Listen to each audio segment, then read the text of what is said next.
সংসার আছে, অনেকজন সংসারে থাকে। তো এইরকম একসময় একটা ছেলে ও চিন্তা ভাবনা করলো, না আমি এই সংসারে এত জ্বালা, এইসব জ্বালার ভেতরে যাব না, কি বিয়ে শাদী না করে একা একাই জীবনযাপন করব। একা একা। হ্যাঁ, অনেকে আমাকে বলে, বহু আগে যদি জানতাম আমি সংসারে এত জ্বালা, গহন বনে ঘর বাঁধিতাম, থাকিতাম একালা। হ্যাঁ, তো ওই রকম আমার ছেলেটা আগেই বুঝতে পেরেছে, বোঝা গেল। কি বুঝতে পেরেছে? না, সংসারে পুক একটা শেয়ার দিতে হয় ওইখানে। এখন বুঝতে পেরে গিয়েছো, কি বুঝতে পেরেছে বুঝতে পারছেন? এই সংসারে আর ঢুকবো না, বহুত জ্বালা আছে, আমি একাকিই থাকবো। তো একাকি থাকতে থাকতে রান্না বান্না ঠিক মতো হয় না, তো একা একা রান্না করতে হয়। ঠিক আস্তে আস্তে একটু রোগা মতো হয়ে গেছে। আর খুব তীব্র বৈর ভজন করে খুব। তো ভজন করতে করতে এক সময় চিন্তা করছে যে আমাকে তো এই দেহ ত্যাগ করতে হবে, মরার সময় কে হরিনাম শোনাবে? কি মরার সময় অন্তকালে চ মাম এব স্মরণং মুক্তা কলেবরম য প্রায়তি মদ্ভাবং জাতি নাস্তস্ত্র সংশয়। অন্তকালে ভগবানের নাম শুনতে শুনতে যদি দেহ ত্যাগ করি, তাহলে তো ভগবানের কাছে ফিরে যেতে পারবো। কিন্তু আমাকে কে শোনাবে? আমার তো বউ নাই, ছেলে নাতি নাতনি কেউ নাই, কে শোনাবে? উনি চিন্তা করলেন তাহলে কি করা যায়। তো একদিন বাজারে গিয়েছে, তো বাজারে গিয়ে দেখছে একটা সুন্দর টিয়া পাখি, বুঝা যাচ্ছে, টিয়া পাখি। আর সেই ব্যক্তিটা আর একটু কথা বলানো শিখিয়েছে। হ্যাঁ বল, হ্যাঁ গানে যা বলে, টিয়া কথা বলে না, যা বলা যায় আস্তে আস্তে বলতে পারে, মোটামুটি স্পষ্ট না হলো বলে। তো দেখছে ভালোই তো কথা বলছে। তো তখন ওই যে বিক্রি করছে বলছে, দেখুন আমার টিয়া পাখি কথা বলে। বৈরাগী দেখেছে তো, তিলক টিলক দেখো তো, এই হরে কৃষ্ণ বল, হরে কৃষ্ণ, হরে কৃষ্ণ। তো ভালোই তো, তাহলে একে নিয়ে যায়, একে আমি শিখাবো, রাতে সবসময় আমাকে কৃষ্ণ নাম শোনায়। তো ওই রকম নিয়ে এসছে বাড়িতে, নিয়ে এসে এইরকম শিখায়। হ্যাঁ বল, ওই শিখায় পাখি, এই বল কৃষ্ণ রাধা, কৃষ্ণ রাধা এরকম খাওয়ায়। আর প্রতিদিন ওই রকম বলে, বল কৃষ্ণ রাধা। ওই পাখিটা কৃষ্ণ রাধা, কৃষ্ণ রাধা, মানে স্পষ্ট তারা কৃষ্ণ রাধা। তো এইরকম খুব শিখে গেছে। ওনার খুব মনে খুব আনন্দ। যখন আনন্দ পায় কেউ, হ্যাঁ, আর আনন্দের বিষয় হয়, তখন কিন্তু একা একা ভালো লাগে না, অন্যের কাছে বলতে ইচ্ছা করে। তো ওই পাখিটা কাঁধে এরকম নিয়ে, পাখি কাঁধে নিয়ে এই রাস্তায় দাঁড়িয়ে আছে, বল কৃষ্ণ রাধা। ও বলছে, বল কৃষ্ণ রাধা রাধা। তো এরকম যাচ্ছে। এরকম সময় একটা মৌলবী, মৌলবী জানেন, মুসলমান দাড়িওয়ালা, তো সে যাচ্ছে ওই গ্রামেরই। তো তখন বলছে, আরে মৌলবী বাবা, মৌলবী সাহেব, হ্যাঁ এই সার আসুন আসুন, দেখুন আমার পাখি কত সুন্দর, হ্যাঁ কথা বলতে শিখেছে। আচ্ছা, এই পাখি কথা বলা শেখে নাকি? আচ্ছা হ্যাঁ, দেখুন আমি বলছি আর ও বলবে, আমি কি বলছি আর ও বলবে, আমি যা বলেও তাই শেখে। বলছে কি বল? বলছে পাখি বলছে, বল কৃষ্ণ রাধা আদা। তো বল কৃষ্ণ রাধা, কৃষ্ণ রাধা। তখন মৌলী বল, দুঃশালা, ও কি কৃষ্ণ রাধা বলছে নাকি? বলছে এই কি বলছে? বলছে মোহাম্মদ রসুল আল্লাহ। হ্যাঁ ওই বলতে বলো, পাখিকে বলো, হ্যাঁ কৃষ্ণ রাধা। বলছে তাই বলছে না, কেউ বলছে মোহাম্মদ রসুল আল্লাহ, মোহাম্মদ রসুল আল্লাহ। মানে যেটা বলছে এইরকম সময় এরকম হতে পারে না। আমার পাখি বলছে কৃষ্ণ রাধা, তুমি বলছো মোহাম্মদ রসুল আল্লাহ। এইরকম সময় একটা সবজিওয়ালা এসে গিয়েছে, সবজি বিক্রি করে না, ভ্যানে করে নিয়ে নিয়ে। তো ওই দেখছে দুজনা তর্ক, মারপিট বেঁধে যাবে। আরে ভাই কেন রে তোমরা এরকম গন্ডগোল করছো এই সকাল সকালে? ওই টিয়াওয়ালা বলছে, বৈরাগী বাবা বলছে, দেখুন তো এরকম মোল্লা এরকম বলছে। আমি বলছি পাখি বলছে কৃষ্ণ রাধা, উনি বলছে মোহাম্মদ রসুল আল্লাহ। বলছে শালা তাই তো বলছে মোহাম্মদ রসুল আল্লাহ দুইজনা। তখন সবজিওয়ালা বলছে, এই তোমারটাও ঠিক না, হ্যাঁ এই দুর্গাধা। দুজন করে, এই গাধা, ও কি তাই বলছে? হ্যাঁ পাখিটাকে বলছে, বল কৃষ্ণ রাধা, এই কি আদা বলছে, ওই বলছে নাকি? পাখি বলছে হ্যাঁ আদা, পেঁয়াজ রসুন আদা। বল কি বলতে বলছে? বলছে বল কৃষ্ণ রাধা, বলছে এই পেঁয়াজ রসুন আদা। তো আমাদের যেমন মনোভাব হবে, বোঝা গেল? তো ভগবান আমাদের সেই রকমই ভাবে পুরস্কৃত করবে, যে যথানাং প্রপদ্যন্তে তাংস্ততৈব ভজাম্যহম। তো ভালো। এই যে তারা এরকম চেষ্টা করছে, যার যা মনে ভাবো সবজি বিক্রি করুক, কেউ চিন্তা করছে কি, হ্যাঁ, যে কি পেঁয়াজ রসুন আদা, ও তা ঠিকই বলছে। হ্যাঁ, মোহাম্মদ রসুল আল্লাহ, এ কি বলছে, কৃষ্ণ রাধা। হ্যাঁ, তো যাই হোক, এইরকম আমাদের সবসময় কৃষ্ণ চেতনাময় হতে হবে। তো আজকে খুব শুভ দিন, এই শুভ দিনে ভগবান শ্রীকৃষ্ণকে এইরকম পুষ্প অভিষেক করছিলেন। তো ভগবান কৃষ্ণকে পুষ্প দিলে খুব খুশি হয়। গীতায় ভগবান তো বলেছেন, পত্রং পুষ্পং ফলং তয়ং। তো ভগবানকে ফুল দিলে যা খুশি হয়, কোটি কোটি টাকা দিলেও কি ওই রকম খুশি হবে না। যদি ভগবানকে এইরকম দিনে আজকে যদি সুন্দর মালা গেঁথে, গোলাপের মালা গাঁথুন বা আরো চাপা ফুলের মালা গাঁথুন দিয়ে ভগবান কৃষ্ণকে দিন, ভগবান যে খুশি হবে, কোটি টাকা দিলেও কি খুশি হবে নাকি? খুশি হবে না। তো ভগবান শ্রীকৃষ্ণকে এরকম পুষ্প দিয়ে যদি অভিষেকও করা যায়, ভগবান খুব খুশি হয়, ভগবান ফুলে খুব সন্তুষ্ট। তো এইরকম আমরাও সব ফুল দিই, মানে একটা গোলাপ পেয়েছে নিয়ে আর একজনকে দিয়ে যায়। আমরা তো কৃষ্ণকে ভালোবাসি না, যাকে ভালোবাসি কি তাকে দিয়ে দিই। তো আমরা কৃষ্ণকে ভালোবাসলে কৃষ্ণকে ফুল দিতে হবে।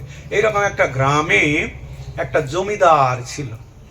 সেই জমিদার খুব বিষয়ী, মানে ভোগ সুখে মত্ত, বাড়িতে খাওয়া দাওয়া হ্যান ত্যান তেরাম থাকে। তো একটা ছোট্ট খাল মতো আছে, ওই খাল পার হয়ে ও পাশে একটা তার বান্ধবীর বাড়ি আছে, বুঝা যাচ্ছে?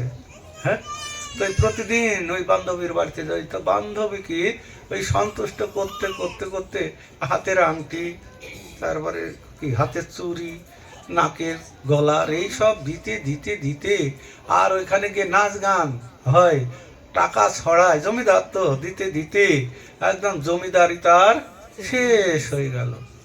তো শেষ হয়ে গেল, প্রতিদিন ওই তার বান্ধবীটা, বুঝা গেল, তাকে দিতে দিতে আর কিছুই নাই।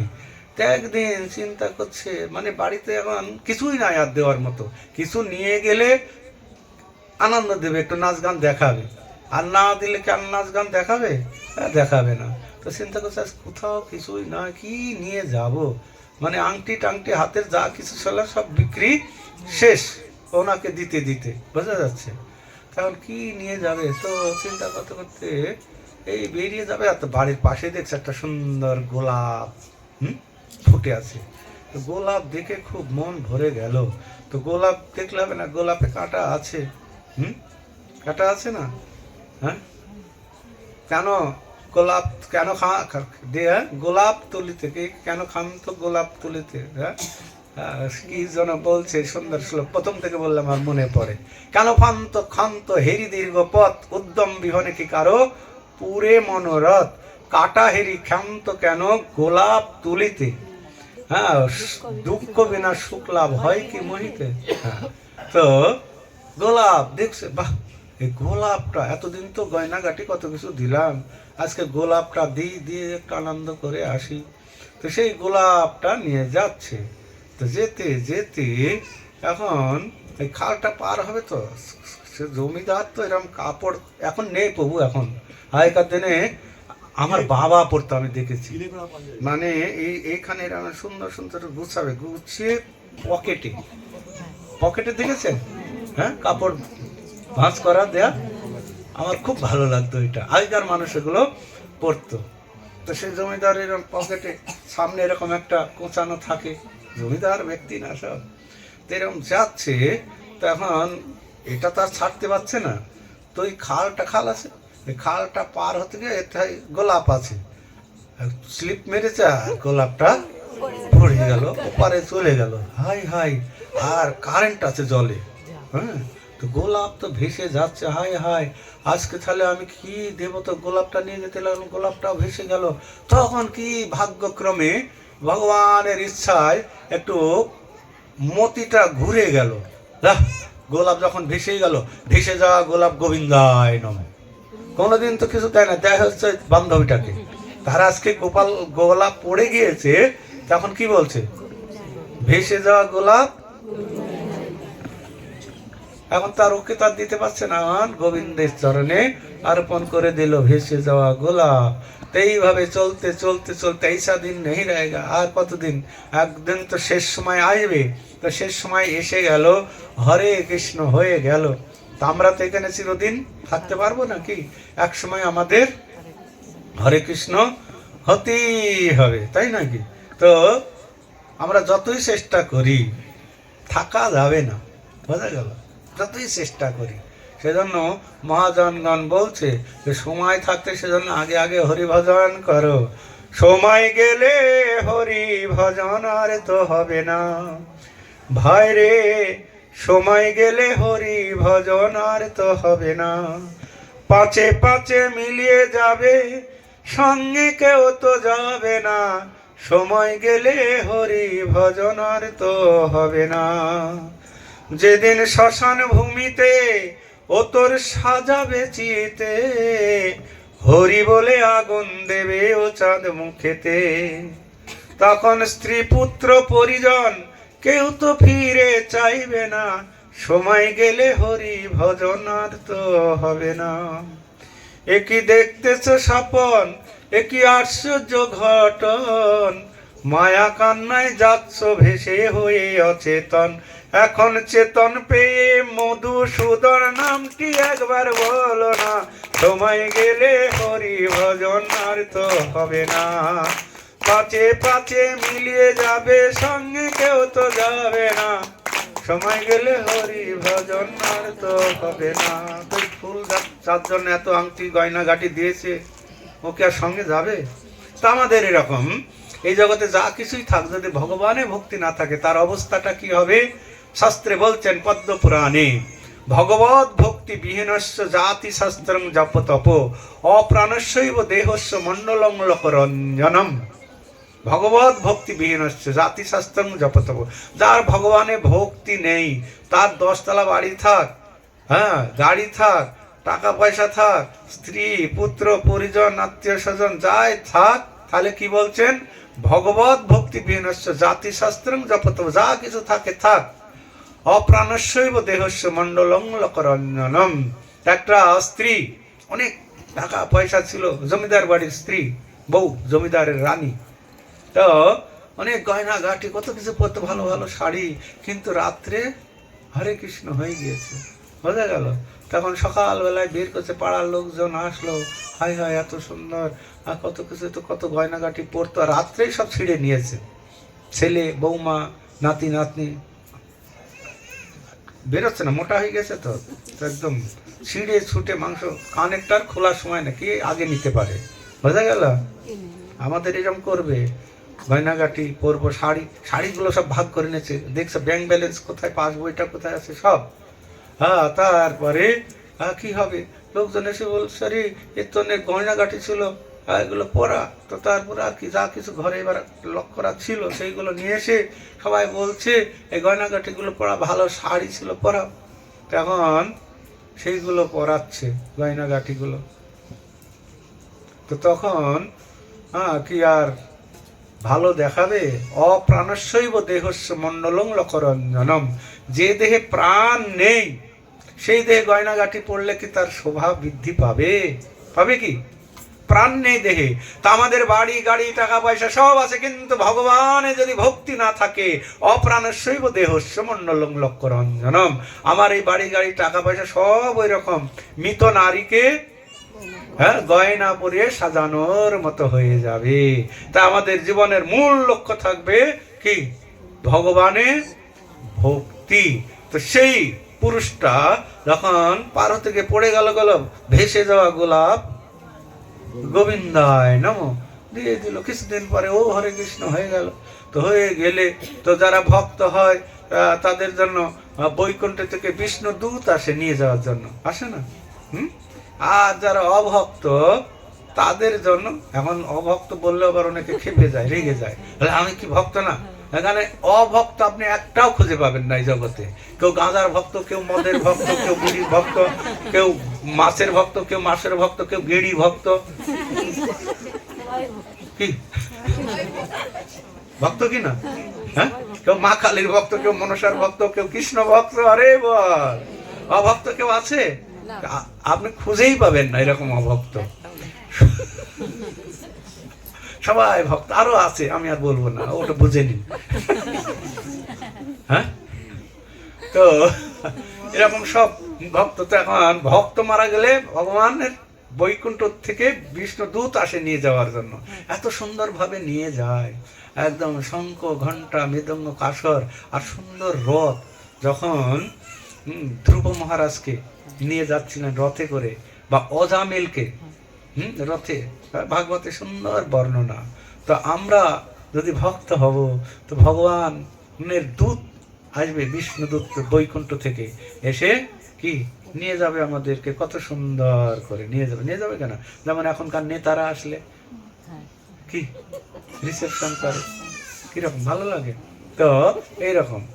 আর যদি অভক্ত, এখন অভক্ত তো বলাই যাবে না, ভক্ত তো সবাই, বুঝতে পারেন? ওই রকম ভক্ত এখানে নেই আপনাদের মেদিনীপুরে, আমার খুব ভালো লাগে। ওই ভক্তগুলো নেই, সব কৃষ্ণ ভক্ত নাকি? তো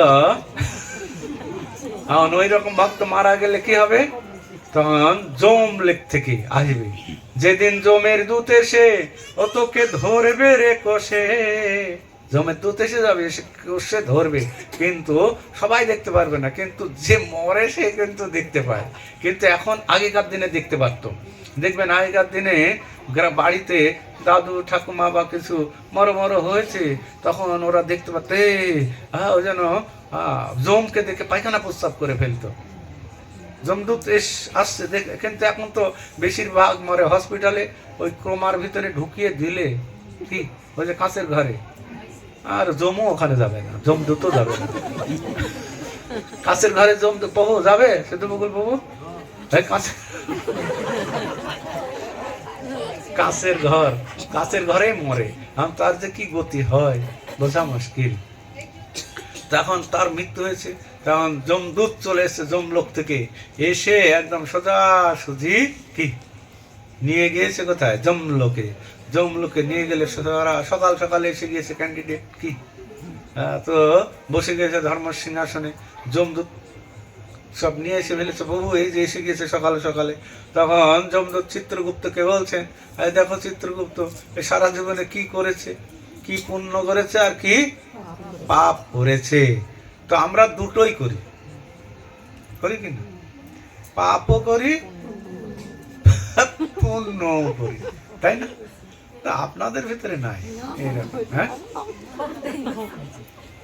আমরা সব বলছেন, শাস্ত্রে বলছে আমাদের সঙ্গ, সেইরকম সঙ্গ করতে হবে। ত্যাজ দুর্জন সংসর্গম ভজ সাধু সঙ্গ সমাগমম কুরুপুণ্য অহরাত্রং স্মরণিত্য অনিত্যতম। তো ত্যাজ দুর্জন, দুর্জন ব্যক্তিদের সঙ্গ থেকে দূরে থাকতে হবে। দুর্জন ব্যক্তি আর সুজন ব্যক্তি একটু চিনে নিতে হবে, বুঝা গেল? আর কুরুপুণ্য অহরাত্রং, সবসময় আমাদের পুণ্য কর্ম সৎকর্ম করতে হবে। আর স্মরণিত্য অনিত্যতম, সবসময় চিন্তা করতে হবে আমি যতই যা করি এখানে থাকতে পারবো না। পুরুপুণ্য কি অহরাত্র না, এখানে আমি থাকতে, যাই কিছু করুন। তো এইটা সবসময় স্মরণ করতে হবে, তাহলে সে ভগবানকে ভুলবে না। তো এখন সকালে সকালে দেখো এর কি পাপ কি পুণ্য, তখন দেখছি বেটা তো বহু পাপ করেছে ধর্মরাজ। হ্যাঁ, এ তো সারা জীবন ওই বান্ধবীটা ছিল, ওই গানে গিয়েছে, আমোদ প্রমোদ করে দিন অতিবাহিত করেছে। তো আর কি বলবো, মহারাজের তো কোনো পুণ্য করেনি না মহারাজ, তাহলে এর অনন্তকাল কি নরক, অনন্তকাল নরক। বলছে একটা লোকটি কিছু পুণ্য করেনি, দেখো একটু। তো দেখতে দেখতে বলছি তো এই গতকাল একটু পুণ্য করে ফেলেছে মহারাজ। কি করছে? বলছে ওই বান্ধবীর কাছে যেতেছিল তো, হ্যাঁ, তো ওই যেতে গিয়ে খাল পার হতে গিয়ে নিজে হুসট খাই পড়েছে, গোলাপটা ওই জলে পড়ে গিয়েছে। তখন বলে দিয়েছে কি, ভেসে যাওয়া গোলাপ গোবিন্দ। আরে ধর্মরাজ বলতে গোলাপ দিয়েছে ভগবানের চরণে, এ তো দারুণ ভক্ত রে ভাই। হ্যাঁ, ভেসে যাক যাই হোক, গোলাপ তো ভগবানকে গোবিন্দের চরণে দিয়েছে। হ্যাঁ, তাহলে কি করা যাবে না, এই তো অনন্তকাল নরক। ভেসে যাওয়া গোলাপ দিয়েছে তো ইচ্ছাই দেয়নি, অনিচ্ছায় এরকম বলেছে, এখন কি করবে? তখন বলছে যাই হোক, একে একটা সুযোগ দেওয়া হোক। তো এর দেখো অনন্তকাল নরক। তো এখন ফাঁসি হোক আর শুল হোক আর যাই হোক, শেষে এই জগতেও জিজ্ঞাসা করে আপনার কি কোনো ইচ্ছা আছে নাকি? এখন তো ফাঁসি হবে, আপনার কি ইচ্ছা বলুন, কি খেতে চান না কার সঙ্গে দেখা করতে চান, বলে না? তো ওনাকে বলছে আপনার অনন্তকাল নরক, তো এখন আপনার কি ইচ্ছা বলুন। বলছেন আমার ইচ্ছা তো যা হোক, আমি এই যে গোলাপ একটা ভগবানের চরণে দিলাম তাতে কি হচ্ছে? বলছে আপনার মোটামুটি অর্ধেক পাপ ক্ষয় হয়ে গেছে, অর্ধেক পাপ চলে গেছে। বলছে হ্যাঁ, এখন আপনার কি হচ্ছে? তারপরে আপনার নরকে যেতে হবে। বলছে অর্ধেক পাপ চলে গিয়েছে? বলছে হ্যাঁ, তাহলে তারপরে তোমাকে নরকে যেতে হবে।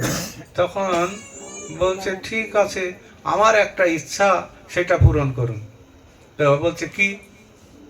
না, আমি যেহেতু পুণ্য করেছি, তো তাহলে ধর্মরাজ জিজ্ঞাসা করছে আপনি আগে পুণ্য ভোগ করবেন না আগে পাপ ভোগ করবেন? তো সে চতুর্থ বলছে এই কষ্টকে আগে ভোগ করে, আগে কি সুখ ভোগটা, স্বর্গ সুখ, স্বর্গে গিয়ে স্বর্গ সুখ ভোগ করবেন। আপনার সময় কিন্তু বেশি নাই, স্বর্গ যা পুণ্য করেছেন একটা দিয়েছেন, তো ওই ঘন্টা খানেক আপনি স্বর্গে থাকতে পারবেন, 1 ঘন্টা, তারপরে আবার ফিরে আসবে, তারপরে এবার নরকে যেতে হবে। কোনটা চান? তখন হচ্ছে আমি স্বর্গটাই দেখে আসি, নরকে তো থাকবোই। হরে কৃষ্ণ মামা, ও মামা।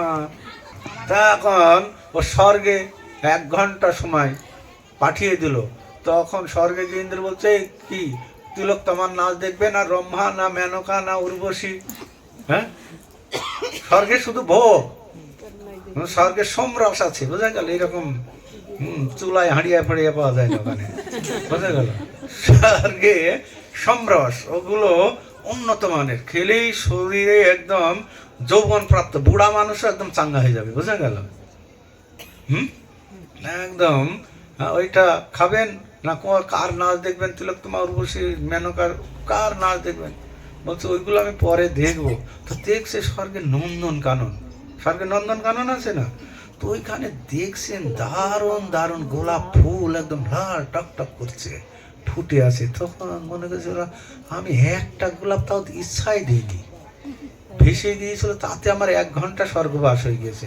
তখন বলছে আমাকে 2টো হেঁসু দিন, কাশি না হেঁসো বলে না, হেঁসো, ওটা কি দিন না। তখন এই ইন্দ্র কি চাচ্ছে দেখো, বলছে 2টো হেঁসু। তো তখন 2টো হেঁসু দিয়েছে। বলছে আমি এখন 1 ঘন্টা যা করবো তাই হবে তো স্বর্গে? বলছে হ্যাঁ, আপনি যা ইচ্ছা তাই করুন। তা একদম সেই গোলাপ বনে চলে গেল।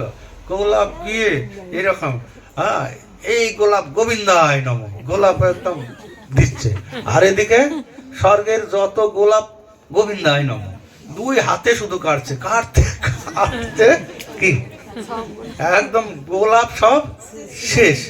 এই তোমার 1 ঘন্টা পূর্ণ হয়ে গিয়েছে, ঠিক আছে।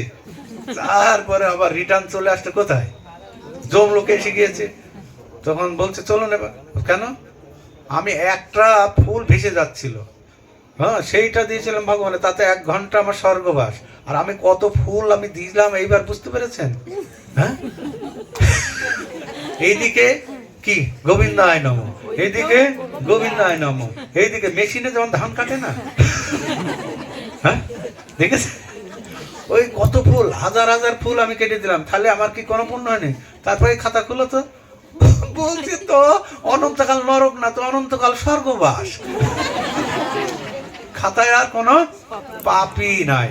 তা আমরা ইচ্ছায় অনিচ্ছায় জানতে অজান্তে ভগবান শ্রীকৃষ্ণের চরণে যদি পুষ্প নিবেদন করব, ভগবানের মালা আমরা যদি পরাবো, তো ভগবান এত খুশি হয়। তো একটা ফুলেই তা আমাদের সেটা দীক্ষা হোক আর না হোক, আমরা উচ্চ জাতি হই নিচু জাতি হই, এরকম ভগবান দেখে না। ভগবান কি দেখেন? তার মনটা দেখেন। ঈশ্বর স্বভাব ভক্তের নালয় অপরাধ, অল্প সেবা বহু মানে আত্ম পর্যন্ত প্রসাদ। শ্লোকটা মনে রাখুন, খুব ভালো লাগবে, বলুন সবাই। ঈশ্বর স্বভাব ভক্তের নালয় অপরাধ, অল্প সেবা বহু মানে আত্ম পর্যন্ত প্রসাদ। তো আমাদের একটা স্বভাব আছে, আছে কিনা? যার যার এক একটা স্বভাব আছে। এই স্বভাব কিন্তু ছাড়ানো মুশকিল আছে। হ্যাঁ, আমাদের একজন ভক্ত বলতো যে এই স্বভাব পরিবর্তন, আমরা এই যে কত কিছু বকা ঝকা যায় কিছু দেয়, কিন্তু স্বভাব পরিবর্তন হবে না।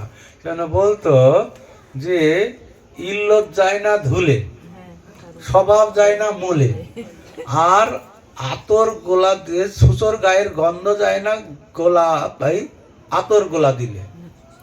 কি কথাটা?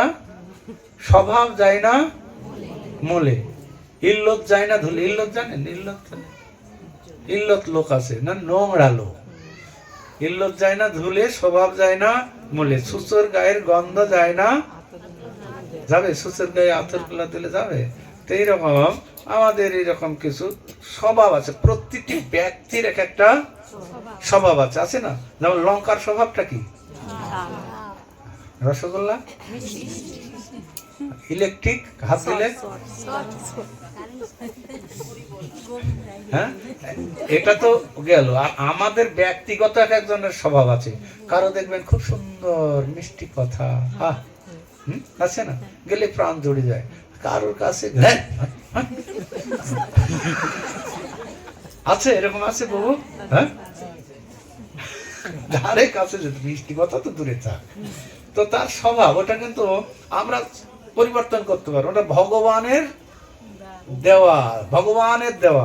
আমরা অনেক সময় রেগে যাই, শালা স্বভাবটা ভালো না রে, কিন্তু ও কি করবে আর আমরাই কি করবো? ওটা ভগবান তো তৈরি করে পাঠিয়েছে না, তখন মেনে নিতে হবে। তাই বললেন ঈশ্বর স্বভাব। আমাদের একটা স্বভাব আছে, কি হবে? ভোগ লাগবে না, কি করবে? তো লাগিয়ে দিন।